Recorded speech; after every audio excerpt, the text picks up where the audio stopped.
হ্যাঁ, উপভোগ তো করছি, সেটা আসলে রেজাল্টেই প্রমাণ পায়। কারণ আমি আমার জায়গা থেকে বেস্ট কন্ট্রিবিউট যেভাবে করা যায় সেটা করার চেষ্টা সবসময় করি।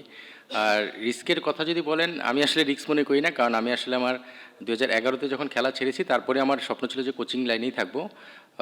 যে কোনো কারণেই হোক, লম্বা সময় সিলেকশন প্যানেলে ছিলাম 9 বছর। তারপরে যখন কোচিং আসলাম, ভেবে চিন্তে এসেছি।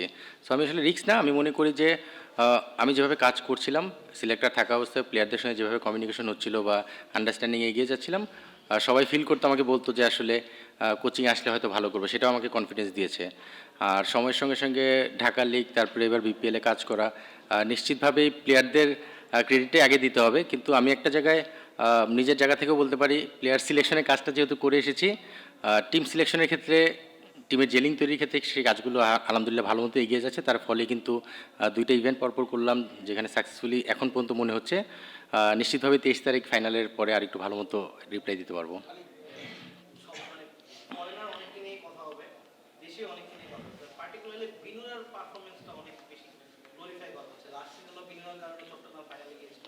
রাইট।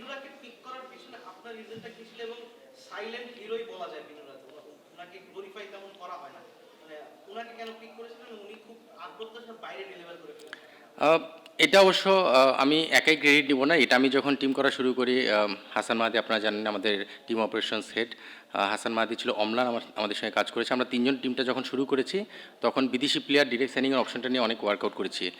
স্বাভাবিকভাবেই আমার প্রথম ডিরেক্ট সাইনিং কিন্তু বিনুরা ছিল, এটা হয়তো অনেকেই জানে না। বিকজ আমি গত বছর যেহেতু কমেন্ট্রি করেছিলাম, খুব কাছ থেকে প্লেয়ারদের নিয়ে অ্যানালিসিস করার সুযোগ হয়েছিল। সেখান থেকে একটা ট্রাস্ট তৈরি হয়েছিল যে এই বলারটাকে আমি যদি ইউজ করতে চাই, তাহলে যদি তার কাছ থেকে বেস্ট আউটকাম নেওয়া সম্ভব, সে বেস্ট কিছু দিতে পারবে। এবারও একটা জিনিস দেখবেন, তাকে নেওয়ার পরে কিন্তু তার জানেন যে ইনজুরি কিছু কনসার্ন রয়েছে। তাকে খেলানোর ক্ষেত্রেও কিন্তু আমরা বেছে বেছে কিছু জায়গায় মানে ওয়ার্কলোড ম্যানেজমেন্টের ব্যাপারটা চিন্তা করেই খেলিয়েছি। কিছু ইম্পর্টেন্ট ম্যাচেও প্রয়োজনে কিন্তু তাকে ব্রেক দিয়ে চিন্তা করেছি যে পরের ম্যাচের জন্য রেডি করব। সো কিছু এরকম প্ল্যান ছিল, বাট পিক করার ক্ষেত্রে সবচেয়ে বড় যে বিষয়টা, আমার ডিরেক্ট সাইনিং 1 নম্বর প্লেয়ার ছিল কিন্তু বিনুরা। বিকজ আমি জানি যে Bangladeshi left arm pace bowler আপনি যদি দেখেন, মুস্তাফিজ এবং শরীফুলের পরে আরেকটা নাম খুঁজতে গেলে অনেক সময় লাগে। যেই কারণে কিন্তু আমি জানি মুস্তাফিজ ডিরেক্ট সাইনিং হয়ে যাচ্ছে, শরীফুলকে বিট করতে গেলে অপশনে বেশ অনেক টাকা নিয়ে হয়তো নামতে হবে। সেক্ষেত্রে আমার ফার্স্ট পিক ছিল একজন বাহাতি পেস বোলার বিদেশ থেকে আনবো, যেন ডানহাতি অপশনগুলো আমি ড্রাফট থেকে বা অপশন থেকে নিতে পারি। সো বিনুরা পিকটা সেভাবে ওভারঅল চিন্তাভাবনা করেই করা হয়েছিল।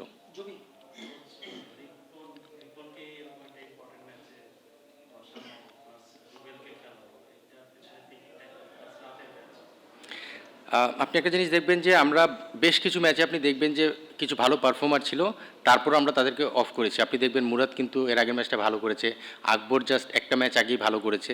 সো স্ট্র্যাটেজিক কারণে আমি সবসময় বিলিভ করি, স্পেসিফিক ওই দিন, ওই ম্যাচ, ওই কন্ডিশনের জন্য যেই প্লেয়ারকে পিক করলে টিমের বেটার বেনিফিট হবে বা কম্বিনেশনের জন্য বেটার হবে, সেটাই চিন্তা করি। রিপন নো ডাউট আমাদের আজকে এই ফাইনালে আসার পেছনে রিপনের অবদান সবচেয়ে বেশি, বলিং, পেস বোলিং ডিপার্টমেন্টে, এটা অস্বীকার করার কোনো উপায় নেই। সো সেই জায়গা থেকে আমাদের কাছে আজকে মনে হচ্ছে সাকিব এমন একজন প্লেয়ার, চ্যাম্পিয়ন প্লেয়ার, আপনারা সবাই জানেন, বাংলাদেশ টিমের কি প্লেয়ার। পাশাপাশি তার যে অ্যাগ্রেশনটা আছে, সেটাকে আমরা ইউজ করতে চেয়েছিলাম। আর আপনি রুবেলের সঙ্গে কম্পেয়ার করলেন, আপনি যদি দেখেন সিলেটে বেশ কিছু বাহাতি ব্যাটসম্যান ছিল, ডানহাতি বাহাতি ব্যাটসম্যান যখন সংমিশ্রণ থাকে, তখন ক্যাপ্টেনের হাতে কিছু অপশন থাকলে ভালো হয়, যেটা শান্ত আমার সঙ্গে ডিসকাস করেছিল। সেই জায়গা থেকে আমরা দুজন অফ স্পিন অপশন কিন্তু আজকের ম্যাচে ইনক্লুড করেছিলাম। তবে হ্যাঁ, একটা গ্যাম্বেলিংও বলতে পারেন যে একটা সাইড ছোট থাকলে তখন কিন্তু স্পিনার ইউজ করার ক্ষেত্রে একটা চ্যালেঞ্জ থাকে। সেটাও ক্যাপ্টেনের মাথায় ছিল এবং আমরা দুজন মিলেই সেই প্ল্যানটা করেছিলাম। ইভেন আমাদের কোচ রাজিন সালে, তার কাছে আমরা যখন স্ট্র্যাটেজি সাজিয়েছি, সেই জায়গাটায় কিন্তু আমরা সেটা মাথায় রেখেই সাজিয়েছিলাম। বাট হ্যাঁ, আপনি যেটা বললেন, রিপনকে অফ করার ক্ষেত্রে আমাদের অনেক ভালো মতোই চিন্তা করতে হয়েছে। বাট স্ট্র্যাটেজিক কারণে আসলে রিপনকে একটা ব্রেক দেওয়া, ইউ নেভার নো, নেক্সট ম্যাচে হয়তো বা সে আবার ব্যাক করতেও পারে।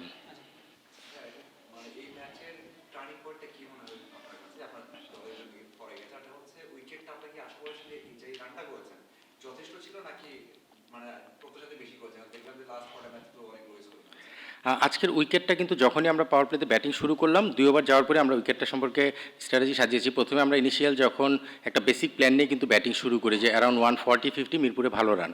বাট যখনই 2-3 ওভার তামিম এবং ফারহান খেলা শুরু করলো, তখনই আমাদের কিন্তু প্ল্যান চেঞ্জ হয়েছে। আমরা 160+, অ্যারাউন্ড 170 একটা টার্গেট করে ব্যাটিং করা শুরু করি। সেটা আরেকটু বেশিও হতে পারতো, বাট আপনি জানেন যে মাঝখানে 3টা উইকেট পড়ে যাওয়ার পরে আমাদের সেখানে আবার একটু নিজেদেরকে সেটেল ডাউন করতে হয়েছে। বাট স্টিল আমার কাছে মনে হয় যে রানটা এই উইকেটে এনাফ না হলেও যে একটা সাইড ছোট বড় হলে তখন কিন্তু এই রানটা একটু রিস্কি হয়ে যায়, সেই জায়গা থেকেই হয়তো বা একটু মনে হয়েছে 10-15 রান কম। আর এটা একটা খুব কমন কথা যে 10-15 রান কম ছিল, বাট আমার কাছে মনে হয় যে যেই রানটা হয় খেলা কিন্তু অপোনেন্ট টিম সেই রান অনুযায়ী খেলে। বাট হ্যাঁ, এই রানটার সঙ্গে আরও 10-15 রান বেশি করার সুযোগ ছিল যদি ওই মুহূর্তে 3টা উইকেট পরপর না পড়তো। আমার কাছে মনে হয় যে আমাদের বোলিং এবং ফিল্ডিং আপনারা সবাই দেখেছেন পুরো টুর্নামেন্ট জুড়েই। ফিল্ডিংয়ের আমি একটু আলাদাভাবে বলতে চাই আপনার এই কোশ্চেনকে রিলেট করে। সেটা হলো ফিল্ডিংয়ে আপনি দেখবেন আমাদের ক্যাচ এবং গ্রাউন্ড ফিল্ডিং, আনফর্চুনেটলি আমরা ডিরেক্ট হিটে কোনো রান আউট করতে পারিনি, এটা নিয়ে আমরা মজা করি রেগুলার। বাট আমাদের ফিল্ডিং কোচ আবুল বাশারের কথা আমি বলতে চাই, এই নামটা কখনোই সামনে আসে না। আবুল বাশার কী পরিমাণ হার্ডওয়ার্ক করছে ফিল্ডিং কোচ হিসেবে, সেটা যদি আপনারা দেখেন মাঠে আজকে ফারহান 5টা ক্যাচ নিয়েছে। এর আগে ওভারঅল পুরো টুর্নামেন্ট জুড়ে যদি আপনি আমাদের ক্যাচ এবং গ্রাউন্ড ফিল্ডিং দেখেন, সেখান থেকে বুঝতে পারবেন যে প্লেয়াররা কতটা ডেডিকেটেডলি কাজ করেছে। নিশ্চিতভাবে আবুল বাশার ফিল্ডিং কোচ, তার ক্রেডিট দিতে হবে এখানে।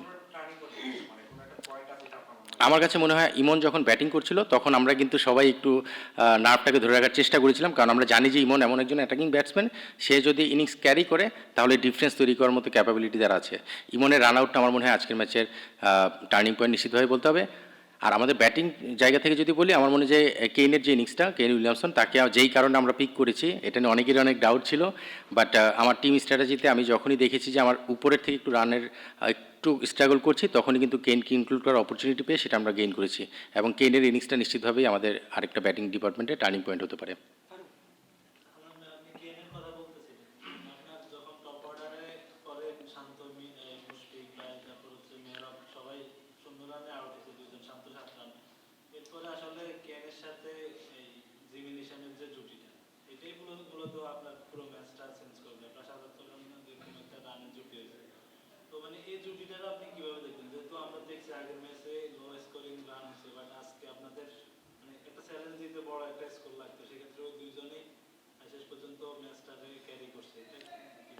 নিশ্চিতভাবে এই ধরনের দুজন এক্সপিরিয়েন্স প্লেয়ার যখন উইকেটে থাকে তারা জানে কি করতে হয়, এবং সেটা এক্সিকিউট করার ক্ষেত্রে তাদের প্ল্যানটা, যেহেতু দুজন একসঙ্গে রেগুলার খেলে, মানে লম্বা সময় একসঙ্গে খেলেছে, তারা প্ল্যানটা সেভাবে সাজিয়েছে। আমি যখন স্ট্র্যাটেজিক টাইম আউটে গিয়েছি স্বাভাবিকভাবে তাদের সঙ্গে বিষয়গুলো ডিসকাস করেছি, তারা নিশ্চিতভাবেই তাদের প্ল্যানটা সাজিয়ে সেটা এক্সিকিউট করার চেষ্টা করেছে। হ্যাঁ, উইকেট পড়ে গিয়েছিল, সেটার একটা প্রেশার এসেছিল, বাট ওয়ার্ল্ড ক্লাস প্লেয়াররা যখন একসঙ্গে ব্যাটিং করে তারা নিজেরাই প্ল্যান সাজাতে পারে, সেখানে আসলে খুব বেশি বলার কিছু থাকে না। এবং এক্সপিরিয়েন্স প্লেয়ার যে কোনো ফর্মেটেই যে কী রোল প্লে করতে পারে, আজকে নিশ্চিতভাবে তাদের এই পার্টনারশিপটাই সেটা প্রমাণ করে।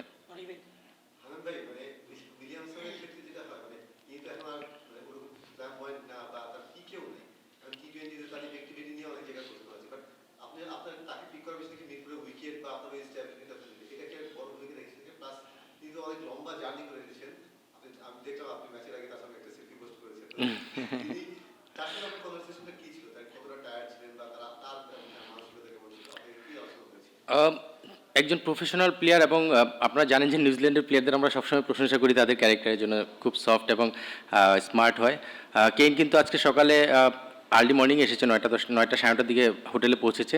পৌঁছানোর পরে কিন্তু আমাদের টিম মিটিং ছিল, সেটাতেও অ্যাটেন্ড করেছে। তারপরে সে রেস্ট নেওয়ার জন্য রুমে গিয়েছে। সো আমি এই জন্যই কথাটা বললাম, খুবই প্রফেশনাল একজন প্লেয়ার। আর আপনি যেটা বলেন এফেক্টিভনেস যে বিষয়টা, আমাদের টিম আপনি দেখবেন আমরা মিরপুরে যখন খেলাটা চলে এসেছে আমরা দেখেছি যে অ্যারাউন্ড 150 ভালো রান। আপনি যদি 150 খেলা হয় সেখানে অ্যাঙ্কর রোল প্লে করতে পারে এবং ইনিংসটাকে বিল্ড করে দূরে নিয়ে যেতে পারে, এই ধরনের একজন প্লেয়ার আমাদের কম্বিনেশনে খুব দরকার ছিল। কারণ আমাদের নিচের দিকে আমাদের ব্যাটিং যারা ছিল তারা যতটা কন্ট্রিবিউট করবে সেটার সাপোর্টটা পাবে কিন্তু উপর থেকে। সো কেইনের ইনক্লুশনটা কিন্তু সেভাবে আমরা চিন্তা করেছি, এবং আপনি দেখবেন শান্ত, তিনি কিন্তু যথেষ্ট ভালো ব্যাটিং করেছে পুরো টুর্নামেন্ট জুড়েই। বাট আজকে আমাদের টিম কম্বিনেশনে শান্ত নিজেই কিন্তু নিজেই স্টেপ এগিয়ে এসেছে যে right hand left hand combination, আমি চারে যেতে হলে চারে যাব, এবং সেটাই কিন্তু করেছে। সো এই যে টিম, মানে টিম হিসেবে কাজ করা, ক্যাপ্টেন নিজের পজিশনটাকে ছেড়ে দিয়ে টিমের জন্য মানে বেটার কিছু চিন্তা করা, আমার মনে হয় যে সেটা নিশ্চিতভাবেই একটা টিমকে প্রমাণ করে যে আসলে এই দলটা একটা পুরো দল হিসেবেই খেলে।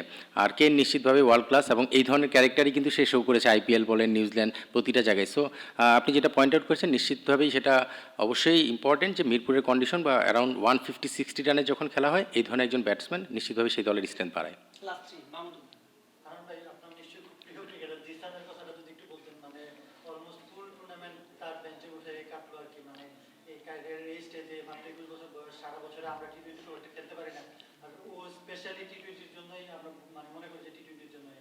আপনার খারাপ লাগাটা কেমন, আর তার জন্য একটু খারাপ লাগছে যে পুরোটা টুর্নামেন্টে একটা ম্যাচ আপনি চান্স দিতে পারলেন? খারাপ লাগা তো আছেই, কিন্তু আপনি যদি আমার ক্যারেক্টার সম্পর্কে একটু দেখেন, আমি কিন্তু আসলে প্রফেশনাল জায়গায় কখনো আমার খারাপ লাগা বা আমার পার্সোনাল ইমোশনটাকে প্রায়োরিটি দেই না। নিশ্চিতভাবেই জিশান আমার খুব কাছের একজন প্লেয়ার, যাকে আমি খুবই পছন্দ করি এবং আমি মনে করি সে টি-টোয়েন্টির জন্য যথেষ্ট ক্যাপাবল একজন প্লেয়ার। বাট টিম সবসময় ফার্স্ট এগিয়ে আসে এবং সেই জায়গা থেকে জিশানকে খেলাতে না পারে আমার নিশ্চিতভাবেই খারাপ লাগে। বাট জিশান খুব ভালো করেই জানে এবং জিশানকে আপনি দেখবেন যে সবসময় কিন্তু চাঙ্গা থাকে মাঠে। সো মেন্টাল যে মোটিভেশনটা, খেলতে না পারলেও যে একটা চ্যাম্পিয়ন দলে খেলার যে মোটিভেশন, সেটা তাকে দেওয়ার চেষ্টা করা হচ্ছে। খুবই আনফর্চুনেট জিশানের জন্য, ইভেন আমার জন্য বলতে পারেন যে জিশানকে আমি খেলাতে পারছি না। বাট গতবার যেই টিমে খেলেছে সেরকম টিমে খেলাচ্ছে, এই টিমে যদি চ্যাম্পিয়ন টিমের সঙ্গেও থাকা যায় সেটাও মনে পজিটিভভাবেই চিন্তা করা যায়। জিশান সেটাকে সেভাবেই চিন্তা করছে। লাস্ট দেখুন।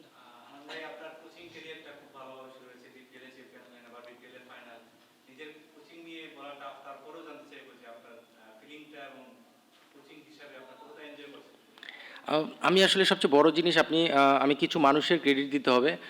আমি কোচিং করাচ্ছি, এখানে হেড কোচ হিসেবে হয়তো আমি আপনাদের সামনে আসছি, বাট আপনি দেখবেন আমার সাপোর্টিং স্টাফ কারা। Rajin Saleh most experience, Tareq Aziz most experience, সঙ্গে ফিজিও ট্রেনার। আমি এটা আগেও বলেছি, আপনি কোচিং স্টাফ যখন ভালো পাবেন তখন টিমের বন্ডিংটা ভালো তৈরি হয়, কারণ ট্রাস্ট করে প্লেয়ার। আজকে রিপন যখন বোলিং করছে, সাকলেন বোলিং করছে, তারা রিসেন্টলি তারেকের সঙ্গে কাজ করেছে। রাজিনের সঙ্গে মুশফিক ন্যাশনাল লিগ খেলেছে কিছুদিন আগে, মানে রাজিনের ব্যাপারে আলাদাভাবে বলার কিছু নেই। এই যে কোচিং স্টাফ, এদের এই ট্রাস্টের কারণে টিমের মধ্যে একটা জেলিং বা বন্ডিং তৈরি হয়। আমার কাজটা অনেক সহজ হয়ে যায় যে হেড কোচ হিসেবে। তখন আমার কাজ থাকে পুরো টিমটাকে এক করার জন্য যেভাবে কোঅর্ডিনেট করা। সো নিশ্চিতভাবে টেকনিক্যাল অনেক বিষয় থাকে, সেগুলোতে আমি আমার রোল প্লে করার চেষ্টা করি। বাট আমার সাপোর্টিং যারা রয়েছে তাদের কারণে আমার কাজটা অনেক সহজ হচ্ছে। ইভেন আবনিতেও আপনি দেখবেন তারেক আমার সঙ্গে ছিল, ইফতিসানি, এরাই ছিল। ইভেন টিম বয়দের কথা বলতে হবে, এই চারজন টিম বয় আমার আবনিতেও ছিল। সো ওই যে ট্রাস্টের জায়গা থেকে আই কন্ট্যাক্ট, চোখের ভাষা বোঝা, সো এই প্রতিটা জিনিস এই ম্যানেজমেন্টের সঙ্গে আমার সেটা তৈরি হয়েছে। আর প্লেয়াররা আপনারা দেখেছেন, প্রতিটা প্লেয়ার কিন্তু প্রমিসিভ এবং ডেডিকেটেড। অনেক সময় আমরা কিন্তু বিভিন্ন প্লেয়ার নিয়ে বিভিন্ন রকম সাইড টক শুনি বা কথা বলি। এই টিমে আপনি অন্তত এই ধরনের ফিঙ্গার উঠিয়ে কারোর দিকে কথা বলার মতো সুযোগ মনে হয় পাবেন না, বিকজ টিম রেজাল্ট আমার মনে হয় তো করতে গেলে এই ধরনের টিম ম্যানই দরকার, টিমের প্লেয়ার দরকার। সো সেই জিনিসটাই ছিল। আলহামদুলিল্লাহ আমি খুব এনজয় করছি এবং চেষ্টা করবো এভাবেই এনজয় করার জন্য। Last one Ali. আনন্দ ভাই, কেন উইলিয়ামসনের যে কথা হচ্ছে, বলতে গেলে এই বিপিএল এর সবচেয়ে বড় তারকা সেই বলতে গেলে ফরেন থেকে। আপনার টিমে অনেক ইয়াং ক্রিকেটার আছেন যারা হয়তো কেন উইলিয়ামসনকে দেখি বড় হয়েছে। তারা উইলিয়ামসনকে পেয়ে কেমন ফিল করছেন, উইলিয়ামসনের কাছে যাচ্ছেন কিনা, বা যেমন জিশান, আকবর, তারা মানে কি কি বলছেন আর কি উইলিয়ামসনের সঙ্গে কথাবার্তা বলছেন? আসলে আজকে সকালে এসেছে, টিম মিটিং অ্যাটেন্ড করেছে, রেস্ট নিয়েছে, তারপর মাঠে এসেছে। খুব বেশি সে অ্যাটাচমেন্টের সুযোগ হয়তো পায়নি। বাট আপনি একটা মজা করে আমরা আজকে বলছিলাম, যখন ফারহান আর তামিম ব্যাটিংয়ে নামলো, জিশান এসে উইলিয়ামসনের পাশেই বসেছে, তখন শান্ত বলছে, কিরে তার পাশে যেই বসছিস, ঘটনা কি জিজ্ঞেস করবি। সো এই ধরনের ফান মজা আমাদের হয়।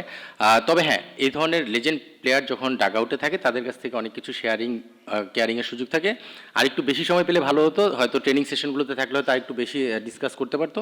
বাট স্টিল সে যখন টিম মিটিং আজকে দুটো কথা বলেছে, তারপরে নিশাম যখন টিম মিটিংয়ে কথা বলে, আমাদের প্রতিটা প্লেয়ারের জন্য সেটা কিন্তু একটা মোটিভেশনাল স্পিচ। সো আমার মনে হয় যে প্লেয়াররা সেখান থেকে অনেক কিছু শিখছে। আর ইন্ডিভিজুয়াল শেখার বা জানার সময়টা খুব বেশি পাচ্ছে না, বাট নিশ্চিতভাবেই তার ড্রেসিং রুম শেয়ারিংয়ের মাধ্যমে আরও কিছু শেখার বা ভবিষ্যতে আরও কাজে লাগানোর সুযোগ থাকবে।